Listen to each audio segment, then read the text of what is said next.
Let's say you were at one of the $1 million studios, and let's just say you're talking to one of them, they shitting on the home studio. They're like, nah, bro, like you need to be pulling up. Like, you too big to be shooting at the crib or recording at the crib. What's some shit you would want to ask them to understand why they trying to get you to come over there?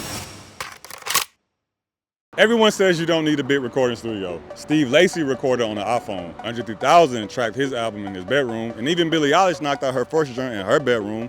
But is there a moment when your music deserves more? When is it time to stop recording at home? Today is 808 Day, and we're standing in front of Tree Sound Studio, one of the most iconic, prolific studios in Atlanta. And it might not look much from standing outside, but trust me, one of your favorites is definitely booked out a session at this studio here. How we ended up here at Tree Sound, the dude Groove that runs this, he offered me kind of like a haven. He used to let me come here, like not even charge me and just post up in his room. So I got a history with this place. And most indie artists never even get to make it through these doors, not because they don't want to, but because they feel like they don't even need to. And today, we're gonna find out if that's true. But first, we're gonna link with an artist homie who records everything on his own. No engineer, no vocal booth, no $1 million studio, just the crib and the desire to create. Yes, I mean, we're going to link with Tom the Mailman, bro. He's actually fire, bro. Like, legit, over 100 million streams as an indie artist.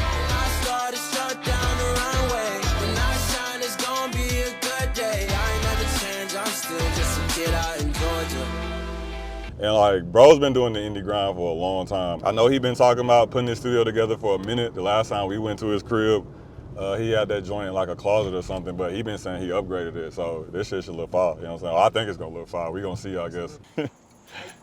Yo, welcome to MTV Cribs. Actually, I ain't know what's up, bro. How you doing, sir? Nah, I fuck with that bandana, man. You know what I'm saying? Vivian Westwood, Vivica. How you doing, camera? Well, shit, man, let's go and get us the two, bro. Like, okay, let's do it. You know what I'm saying? Guys, this is the living room. This is the living room, okay? Not too much going on here. As you can see, I'm an anime fan. Look at the walls. Let's go this way. But basically, this is where I do all my creation at. Got the motherfucking tapestries, you know what I'm saying? Then we got, you know what I'm saying, the piano in case, you know, they're gonna get down with the piano and whatnot. Does it work? Yeah, it is. It definitely does work.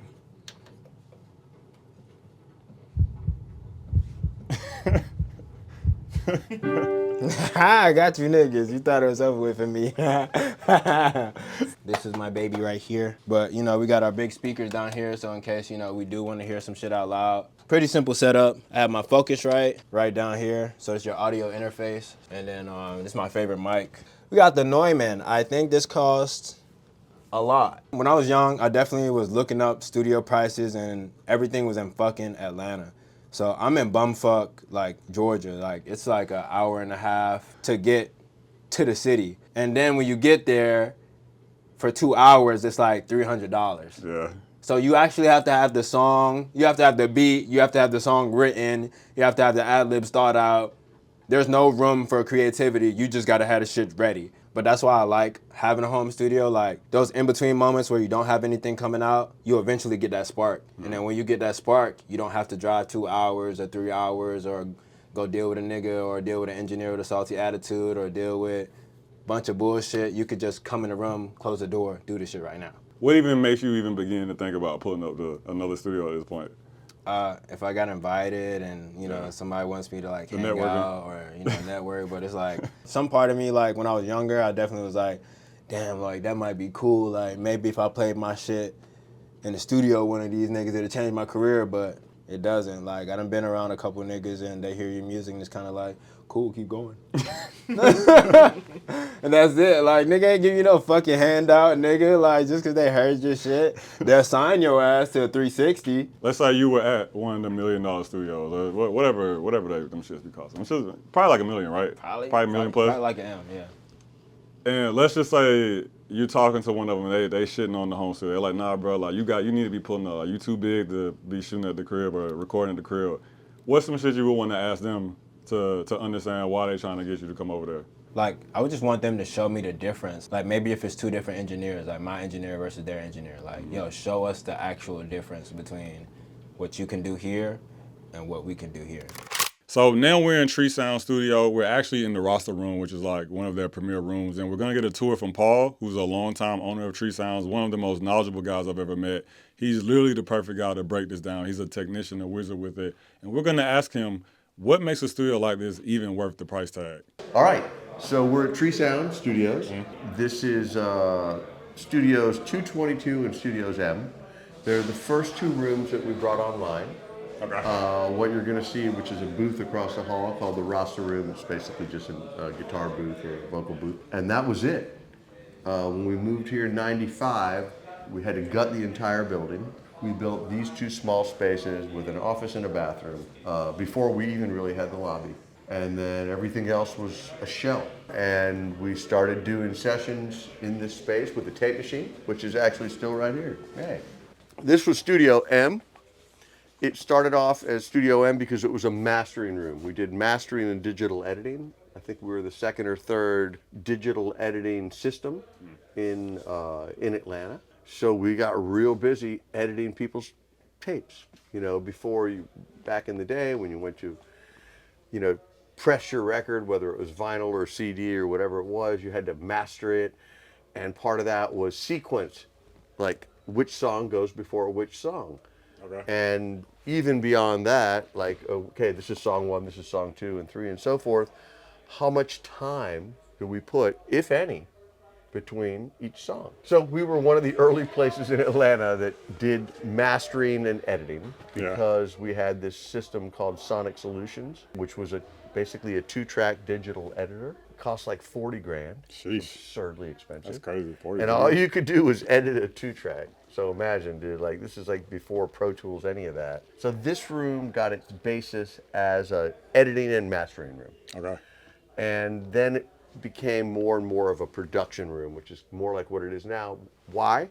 Because we master in virtually every room in the building. Because now mastering has gone from these very specialized bits, like a 2-track digital editor, to shit that everybody has in a laptop. I would imagine at this point, you know, Legacy, I'm sure sells a lot of studio time. Y'all are clearly super knowledgeable, but what are you saying to the artists that have a really nice home set up? Because we just interviewed an artist homie of ours who, he's pretty big, he's making everything at home. His studio is actually nice, but how do you get those Well, the artists? first thing I would say is work hard to make your home studio the best you can. Okay. I see a lot of home studios they have nice equipment, but they haven't thought it through. Yeah.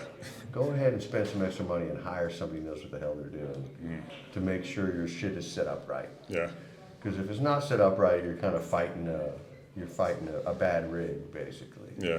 So, and everybody, I have a home studio. I do a lot of mixing in my basement. Everybody's got one. They're awesome. Like my process is working in the home studio and then coming here to check all my work. I like that. And I do that so that I can keep myself in check. And it's not just listening to the gear, checking out the gear, and the room and going, all right, is my mix good and all that shit. Part of it is the people. Now I'm in my peer group. So when I'm playing something to somebody here, and there's 3 other dudes in the room, and we're all engineers, that's different than when I play it at my house.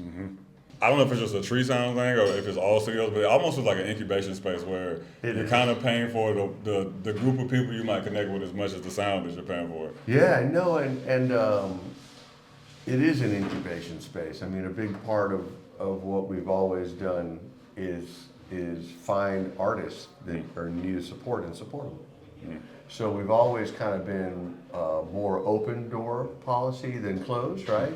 Like we have to protect our clients, and we're not like, you can't just walk up and knock on the door and come in or some shit like that. Right? But you know, if you're an artist that's in that we recognize as awesome, we support them without having to have a budget. We don't do that for everybody, but the people that we can, it's always been a kind of like, come on in, everything's cool. There's no gatekeeping, right? You run into a famous person in the hallway, man, then hell yeah, more power to you. You guys develop a relationship. If we're talking about bands, and we're talking about why would you get out of the home studio? Yeah. Well, if you're in a band, fat chance your home studio is going to be what we can do. Yeah.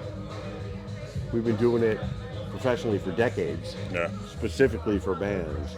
So besides the vibe and the get away from the kids, all the other shit we were talking about earlier, from a technical side, from a physical space side, we're uniquely suited to be able to have a space that a live group of musicians can play in and sound great. We've got Studio 11, we got the Cave, we got Studio A, we got a few spaces around the building that can pull that off. And we can pull off multiple bands at the same time. This is the upstairs kitchen and barbershop. Okay. The barbershop kind of moves around the building, though, to be honest with you. Anyway, so if you notice as we go around a room, I was involved in the architectural design of the whole space. Yeah. And you'll find a lot of non-parallel walls. You'll find, like, in here, for example, it's not a box. None of the walls face each other. And if you look at the ceiling, it'll give you a clue that it's not a normal space. But as we sit here talking to one another, right, you will also notice it does not sound like a normal space. Yeah, it doesn't. Yeah, Sounds like fucking better. It sounds fucking better, bro. That's my point. So even the kitchen downstairs, the lounge, any place you hang out is designed to sound good. It wasn't easy to build and it cost a shitload extra. Anytime you make a curve, like something like this, or you change angles or whatever, it takes more time because carpenters are used to building boxes. Yeah. It's not a box. You can see right here, that's not a square. It's an angled wall. Mm-hmm. And then as you come out here, this thing curves around the corner. If you look down the hall, you can see the curve of this wall. Yeah. That shit just takes time. And nobody wants to do it. Why? Costs extra money. Yeah. Home studio, professional studio. Back to the beginning of that discussion, right? If you put a 20-piece orchestra in your kitchen and living room, I'll bet it would suck ass.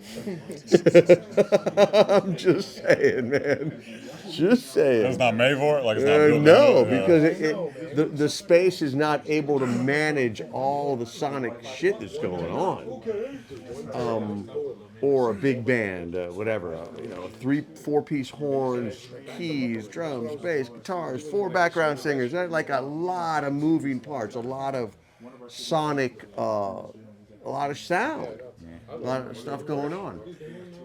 One of the things that's important about a real studio is that you can put an orchestra in a room, you can put a big band in a room, you can put all these moving parts in a room and not only have reasonable isolation between the individual microphones or tracks, whatever, but when that sound goes out into the room, it doesn't sound shitty when it comes back. That's really the simplest explanation. The room thing is the part that's kind of tripping me. I never thought about that before. No, it's super important, the room. And most people overlook it. Why? Because it's expensive to make it good, and nobody wants to spend the money. Yeah, so it's almost like if you're an artist doing a home studio, and one of you don't even know that, you might But think. you can make your home studio room amazing. Yeah.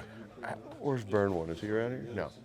When I first met DJ Burn One, who's here, I went to his house. I don't remember why, but I went to his home studio for some shit we were talking about or working on, and right away I was like, your shit's fucked up. And he's like, what? I go, let me move your speakers.